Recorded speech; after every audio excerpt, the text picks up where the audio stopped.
வெளியே போய் கண்டதை திங்க வேண்டியது, அப்புறம் பிம்பிள் வராமல் என்ன ஆகும்? அதுவும் இல்லாமல் நீ என்ன தான் சமத்தாக இருந்தாலுமே உனக்கு பிம்பிள் வரதான் செய்யும், அதெல்லாம் நார்மல் தான். அதனால் அதை போட்டு ஓவராக யோசிச்சுட்டு இருக்காத.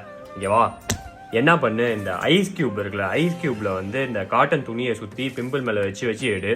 2-3 நாள் பண்ணு, பிம்பிள் வந்து மறையும்.